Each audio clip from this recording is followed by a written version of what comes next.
सर्वसामान्यांच्या हक्काचा आवाज जागर जनस्थान। क्रेडाई नाशिक मेट्रो तर्फे आयोजित प्रॉपर्टी प्रदर्शनाचा जरी समारोप झाला असला तरी अनेकांसाठी ही त्यांच्या गृहस्वप्न पूर्तीची सुरुवात असल्याचे प्रतिपादन महाराष्ट्र राज्याचे शालेय शिक्षण मंत्री दादाजी भुसे यांनी केले। 5 दिवसांपासून ठक्कर डोम येथे क्रेडाई नाशिक मेट्रो तर्फे आयोजित नमः नाशिक या गृह प्रदर्शनाचा आज दिनांक 18 ऑगस्ट रोजी सायंकाळी समारोप झालाय। त्या प्रसंगी ते बोलत होते। यावेळी व्यासपीठावर म्हाडाचे अध्यक्ष रंजन ठाकरे, क्रेडाई नाशिक मेट्रोचे अध्यक्ष गौरव ठक्कर, मानद सचिव तुषार संकलेचा, एक्स्पोचे समन्वयक Rishikesh Kote, Narendra Kulkarni, IPP Krunal Patil, expo committee प्रमुख मनोज खिवसरा, उपाध्यक्ष अनिल आहेर, उदय गुघे, श्यामकुमार साबळे, प्रवीण तिदमे, कामगार विकास उपायुक्त विकास माळी व मुख्य प्रायोजक दीपक बिल्डर्स अँड डेव्हलपर्सचे संचालक दीपक चंदे उपस्थित होते। मंत्री दादाजी भुसे पुढे म्हणाले की निसर्गाने भरभरून दिलेल्या नाशिकमध्ये आगामी 2 वर्षांनंतर कुंभमेळा होत आहे। या कुंभमेळ्यात देश विदेशातून येणाऱ्या सर्व भाविकांसाठी हा कुंभमेळा स्मरणीय करण्यासाठी तसेच नाशिकची ओळख एज्युकेशन हब म्हणून होण्यासाठी देखील आपण सर्वांनी एकत्रित प्रयत्न करावे असे आवाहन देखील त्यांनी केले। कार्यक्रमाच्या सुरुवातीला मानद सचिव तुषार संकलेचा यांनी उपस्थितांचे स्वागत केले। आपल्या स्वागतपर भाषणात ते म्हणाले की शहराची प्रगती व अर्थकारण यामध्ये बांधकाम व्यावसायिकांचा मोलाचा वाटा असून एका गृह प्रकल्पामुळे अनेकांना प्रत्यक्ष व अप्रत्यक्ष रोजगार तसेच व्यवसायाच्या अनेक संधी मिळतात। क्रेडाई सदस्य असलेला बांधकाम व्यावसायिक म्हणजे विश्वासार्ह व्यवहार अशी प्रतिमा निर्माण झाली असून प्रदर्शनाला मिळालेला उदंड प्रतिसाद ही याचीच पावती असल्याचंही त्यांनी सांगितलंय। आपल्या मनोगतात म्हाडाचे अध्यक्ष रंजन ठाकरे म्हणाले की सर्वांसाठी हक्काची घरे हे केंद्र सरकारचे उद्दिष्ट असून नियमातील त्रुटी दूर करून म्हाडाकडून सकारात्मक सहकार्य करण्याचे प्रतिपादन त्यांनी केले। यानंतर आपल्या मनोगतात क्रेडाई नाशिक मेट्रोचे अध्यक्ष गौरव ठक्कर म्हणाले की आंतरराष्ट्रीय दर्जाचे हे गृह प्रदर्शन अनेक कारणांनी यशस्वी ठरले आहे। या प्रदर्शनास नाशिक, उत्तर महाराष्ट्र तसेच महाराष्ट्रातील विविध शहरातून नागरिकांनी आवर्जून भेट दिली आहे। या प्रदर्शनामुळे नाशिकचे ब्रँडिंग होण्यास देखील मदत झाली आहे। ग्राहकांच्या बदलत्या आवडी निवडीच्या झलक या प्रदर्शनात बघायला मिळाली। मोठ्या घरांकडे असलेल्या नागरिकांचा कल दिसून आला। लक्झरियस तसेच सुपर लक्झरियस प्रकल्पांसोबतच खास ज्येष्ठ नागरिकांसाठी वेगळी टाउनशिप तसेच विविध भागातील बंगलो आणि फार्म हाऊस प्लॉट्स, ऑफिसेस व शॉप्स माहिती देखील या प्रदर्शनाच्या निमित्ताने मिळाली आहे। प्रदर्शनाला मिळालेल्या उदंड प्रतिसादाने नाशिकमधील एकूणच अर्थकारण भविष्यात सकारात्मक होईल असा विश्वासही त्यांनी व्यक्त केलाय। परवडणाऱ्या घरासाठी म्हाडाने देखील या प्रदर्शनात सहभाग घेतला असल्याचं त्यांनी आवर्जून सांगितलंय। प्रदर्शनाचा आढावा घेताना समन्वयक नरेंद्र कुलकर्णी म्हणाले की प्रदर्शन कालावधीत 50हून अधिक फ्लॅट्स आणि 50हून अधिक प्लॉट्सचे स्पॉट बुकिंग करण्यात आले। स्पॉट बुकिंग करणाऱ्या सर्व ग्राहकांना क्रेडाई नाशिक मेट्रो तर्फे चांदीचा शिक्का भेट देण्यात आला। तसेच अनेक साईट व्हिजिट देखील या कालावधीत झाले असून आगामी सणासुदीच्या पार्श्वभूमीवर अनेक बुकिंग होतील असा विश्वासही त्यांनी व्यक्त केलाय। औद्योगिक, शैक्षणिक, धार्मिक व कृषीपूरक उद्योगाच्या अनेक संधी नाशिकमध्ये उपलब्ध आहेत। त्यामुळे रोजगार व व्यवसायाच्या अनेक संधी नाशिकमध्ये आहेत। नाशिकमध्ये रिअल इस्टेटमध्ये गुंतवणुकीसाठी सध्या अत्यंत योग्य व पोषक वातावरण असून तुलनात्मक दृष्ट्या नाशिकमध्ये रिअल इस्टेटचे दर कमी असल्याचं देखील त्यांनी नमूद केलंय। या प्रसंगी माजी अध्यक्ष जितूभाई ठक्कर, सुरेश पाटील, अनंत राजेगावकर, किरण चव्हाण, सुनील कोतवाल, उमेश वानखेडे, रवी महाजन यांची देखील उपस्थिती होती। प्रदर्शनाचे समन्वयक ऋषिकेश कोते यांनी आभार प्रदर्शन केले। उत्कृष्ट स्टॉलसाठी पुरस्कार प्रथम क्रमांक वास्तू ग्रुप, द्वितीय क्रमांक ठक्कर ग्रुप लिमिटेड, तृतीय क्रमांक कन्स्ट्रुवेन प्रायव्हेट लिमिटेड, चतुर्थ क्रमांक स्पॅन कन्स्ट्रक्शन प्रदान करण्यात आले। प्रदर्शनास दीपक बिल्डर्स अँड डेव्हलपर्स यांचे मुख्य प्रायोजकत्व लाभले होते। तसेच ललित रुंगठा ग्रुप आणि रवी महाजन बिल्डर्स आणि डेव्हलपर्स यांचे देखील सहकार्य लाभले। प्रदर्शन यशस्वी करण्यासाठी क्रीडा नाशिक मेट्रोचे कोषाध्यक्ष श्रेणिक सुराणा, सहसचिव सचिन बागड, हंसराज देशमुख, मॅनेजिंग कमिटी सदस्य श्यामकुमार साबळे, अनंत ठाकरे, विजय चव्हाणके, सागर शहा, निशित अटल, सुशील बागड, निरंजन शहा, वृषाली हिरे, दीपाली बिरारी, सहयोगी सदस्य सतीश मोरे, सुशांत गांगुर्डे, अभिषेक महाजन, समीर सोनवणे, मनोज लाडानी, हर्षल हनुमंते, भूषण कोठावदे, शिवम पटेल, हिरेन भडजा, मयुरेश चौधरी, ऋषभ तोडरवाल, क्रीडा युवा वीक समन्वयक आदित्य भांतबरेकर सह समन्वयक अजिंक्य नाहर यांनी विशेष परिश्रम घेतले. मेट्रोच्या सौजन्याने अल्टरनेट इव्हेंटला आपण प्रॉपर्टी एक्सपो सादर करीत असतो आणि त्याचाच एक भाग म्हणून गेल्या 4 दिवसांपासून संपूर्ण नाशिक आणि उत्तर महाराष्ट्राच्या नागरिकांच्यासाठी हा एक्सपो या ठिकाणी उपलब्ध करून दिला. मला वाटतं की आज समारोप या प्रकल्पाचा होणार आहे. समारोप तर होईल, परंतु खऱ्या अर्थाने या काळामध्ये ज्या नागरिकांनी याला भेटी दिलेल्या आहेत ते ग्राहक आता संबंधित लोकांकडे जाऊन त्यांचं मनातलं स्वप्न त्या ठिकाणी साकारणार आहे. आजच्या या कार्यक्रमात प्रसंगी उपस्थित आदरणीय रंजनजी ठाकरे, बंटी भाऊ तिगमेजी, नरेंद्रजी कुलकर्णी, मनोजजी खिरसरा, गौरवजी ठक्कर, कुणालजी पाटील, रवीजी महाजन, उदयजी उगे, विजय चव्हाणकेजी, अनिलजी आहे, श्याम साबळेजी आणि सर्व या ठिकाणी उपस्थित असलेले या क्षेत्रामध्ये काम करणारे सर्व सन्माननीय पत्रकार मित्र, उपस्थित बंधू आणि भगिनी, मला चांगलं आठवतं की मागच्याही काळामध्ये अशाच पद्धतीचा एक्सपो आपण नाशिकमध्ये संपन्न केला होता आणि त्यावेळेस बांधकाम क्षेत्रावर काम करणाऱ्या कामगारांच्यासाठी शासनाच्या ज्या काही योजना आहेत ते साहित्य वाटपचाही कार्यक्रम आपण त्या ठिकाणी संपन्न केला होता. आज या ठिकाणी आपल्या सर्वांना शुभेच्छा देत असताना माझी आपल्याला सगळ्यांना विनंती असणार आहे की ज्या पद्धतीने निसर्गानेच आपल्याला नाशिकला एक चांगला ठेवा दिलेला आहे त्याचा वापर करत नाशिकला येणाऱ्या काळामध्ये एज्युकेशनल हब आपण करू शकतो का, या दृष्टिकोनाचा एक संकल्पना आहे आणि पुढच्या टप्प्यामध्ये आपण एकदा बसून त्यावर आपण सविस्तर विचारमंथन करून पुढे जाण्याचं नियोजन त्या ठिकाणी करूया. आज मला आनंद झाला की अगदी सामान्य लहानाच्या लहान माणसाला त्याच्या प्रत्येकाचं एक स्वप्न असतं की आपलं स्वतःचं घर असावं.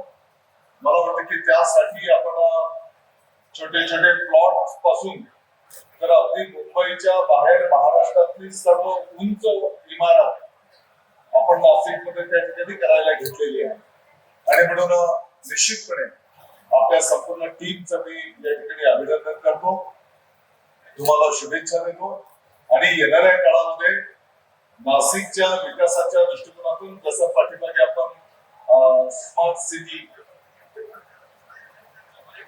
क्वालिटी सिटी या दृष्टिकोनातून जे काही वेगवेगळे प्रयोग करायला घेतले होते त्या माध्यमातून येणाऱ्या कुंभमेळ्याच्या पार्श्वभूमीवर आणखी आपल्याला काय काय करता येईल की जेणेकरून कुंभमेळ्याच्या माध्यमातून जगाच्या पाठीवर आणि भारतातलं जे काही लाखो करोडो भाविक येणार आहे ते नाशिकचं चांगलं नाव घेऊन जा. येणाऱ्या काळामध्ये त्यांच्याही माध्यमातून नाशिकची प्रगती आपण कशी साध्य करू शकतो, मला वाटतं की त्याचाही विचार आपण निश्चितपणे करूया. त्याच्यासोबतच आपला नाशिक जिल्हा हा अतिशय कष्टकरी शेतकऱ्यांचाही जिल्हा आहे आणि मग याची सांगड आपल्याला कशी घालता येईल आणि सगळ्यांच्या माध्यमातून या जिल्ह्याचा विकास आपण कशा पद्धतीने साध्य करू शकतो त्याही दृष्टिकोनातून विचार मंथन करून आपण सर्वजण पुढे जाऊया. परत एकदा मला माहिती आहे असा कार्यक्रम सादर करीत असताना आम्ही मालेगावला मागच्या 25-30 वर्षांच्या पासून लहान लहानपर्यंत आम्ही करत असतो. आणि मग हे प्रकल्प उभे करत असताना किती धावपळ होते, आणि जो काम करतो त्या ठिकाणी काही कमी अधिक उणीवा पण होत असतात आणि या सर्वात हा प्रकल्प यशस्वी होणं हे खूप महत्वाची गोष्ट असते. आणि म्हणून तुमच्या संपूर्ण टीमचं मी अभिनंदन करतो, तुम्हाला शुभेच्छा देतो. आणि मला हा पण विश्वास आहे, कदाचित आज समारोप झाल्याच्या नंतर उद्या जी टीम काम करत होती त्यांना दररोजच्या सवयीप्रमाणे तुमचे पाय इकडे वळतील की बाबा आजही आपण काही बरोबर आहे ना. तर जो काम करतो त्याच्यात सुद्धा होत असतात आणि म्हणून काही थोडीफार उणीव राहिली असेल तर काही हरकत नाही. पूर्ण टीमचं मी या निमित्ताने अभिनंदन करतो, तुम्हाला शुभेच्छा देतो. जय हिंद, जय महाराष्ट्र. कुंभचा संकल्प आम्ही केलाय, चर्चासत्र रोज दुपारी ठेवले होते. आमचे सगळे 5 प्रेसिडेंट्स ज्यांनी एसओपी दिलेली आहे क्रीडाच्या कामाची. दादा एक थोडक्यात सांगतो की आम्ही एक्सपो का करतो. आपल्या भारतात 3 एसेट क्लास आहेत दादा, रिअल इस्टेट, गोल्ड आणि स्टॉक. आम्हाला रिअल इस्टेट कळतं, गोल्ड सर्वांनाच कळतं आणि स्टॉक मार्केट कोणालाच कळत नाही. म्हणून आम्ही इथे एक्सपो मधून रिअल इस्टेट मधली गुंतवणूक का सर्वात जास्त चांगली आहे आणि काय याचे रिटर्न चांगले मिळतात हे दाखवण्याचा, हे समजावण्याचा लोकांना प्रयत्न करतो. दादा आम्ही काही दिवसापूर्वी एरोनॉमिक्स नावाचा इव्हेंट घेतला, तशाच धर्तीवर आम्ही एड्युनॉमिक्स नावाचा इव्हेंट घ्यायचे आमचा मानस आहे. त्यात आपलं आम्हाला सहकार्य अपेक्षित आहे की एज्युकेशनमुळे सिटीची इकॉनॉमी कशी ग्रो होऊ शकते, चांगला एचआर इथे आपण निर्माण केलं नाशिकमध्ये तरच चांगले इंडस्ट्रीज येतील. याच्यासाठी आम्ही हा उपक्रम इथे सादर करणार आहोत. जास्त वेळ न घेता फक्त रंजन भाऊ, आपण आमच्या विनंतीला मान देऊन इथे आलेले आहात. रंजन भाऊ आपला पण खूप खूप धन्यवाद. रंजन भाऊ आपल्याला खूप आनंद होईल सांगून की म्हाडाचा सुद्धा स्टॉल या एक्सपो मध्ये आहे आणि म्हाडाच्या स्टॉलला 2 बुकिंग दादा झाले, त्यांना इथे अलॉटमेंट लेटर पण सुद्धा देण्यात आले आणि भरपूर साईट व्हिजिट्स हे इथे झालेले आहेत. आणि ग्रीहम हाऊसिंग फायनान्स कडनं प्रधानमंत्री आवास योजनेमध्ये 1.8 लाखची सबसिडी आहे, त्याचं पण खूप मार्केटिंग इथे करण्यात आलं. त्याचा फायदा म्हाडाला, अफोर्डेबल हाऊसिंग आमच्या सगळ्या मेंबर्सना पण झालेला आहे. थँक्यू वन्स अगेन दादा आणि रंजन भाऊ, आपण विनंतीला मान देऊन आले. त्या दृष्टीने सुद्धा आपण जर बघितलं तर तसं एज्युकेशन हब नाशिकला आपण डेव्हलप करू शकतो, तसं मेडिकल हब सुद्धा आपण त्या ठिकाणी डेव्हलप करू शकतो असं माझं मत आहे. आणि हे सगळं करताना आपण सगळे या ठिकाणी दिग्गज म्हणजे आपण जसं सांगतात त्या पद्धतीने लोक इन्व्हेस्टमेंट करतात किंवा त्या पद्धतीने डेव्हलपमेंट या शहरामध्ये होत असतात. तर त्या दृष्टीने सुद्धा आपण सगळ्यांनी एकत्र येऊन काम केलं पाहिजे. सिंहासनाच्या दृष्टिकोनातून सुद्धा जे काही इन्फ्रास्ट्रक्चर डेव्हलपमेंट आहे ते आपलं जर 12 वर्षांनी होत असतं तसं ह्या वेळेला चांगलं डेव्हलपमेंट होईल. मला बोलवण्याचं कारण भाडा आहे आणि भाडा म्हटलं की डेव्हलपर बिल्डर्सला असं वाटतं की काहीतरी आता कोणतरी त्रास देणारे एजन्सी त्या ठिकाणी आली. मला तुमच्यापैकी बऱ्याच लोकांना भाड्याची कल्पना आहे. मी जरी डायरेक्ट बसलो तरी इनडायरेक्टली पण ह्याच व्यवसायात आहे आणि माझ्या वडिलांपासून हा व्यवसाय आहे की तो आपण बघितलेला आहे. त्यामुळे मी या व्यवसायाशी संबंधित आहे. मी सगळ्यात महत्वाचं उदय तुमचा मित्र आहे, तुमच्या सगळ्यांचा मुला लहानपणापासून मित्र आहे, तेव्हा भाडाला घाबरण्याची गरज नाही. जे काही मागच्या काळात झालं असेल ते झालं असेल, परंतु शेवटी शासन जे जे काही निर्णय घेतात किंवा शासन जे काही नियम बनवतात किंवा कायदे करतात ते शेवटी आपल्या कुठेतरी हिताचे असतात आणि त्याच्यामध्ये जर काही त्रुटी असतील तर त्या त्रुटी दूर करण्याचं काम आपल्याला सगळ्यांना मिळून करता येतं. परंतु त्याचा 20% उल्लेख केला पाहिजे की ज्यावेळेला आपण ग्रीन नाशिक म्हणून किंवा आपल्याला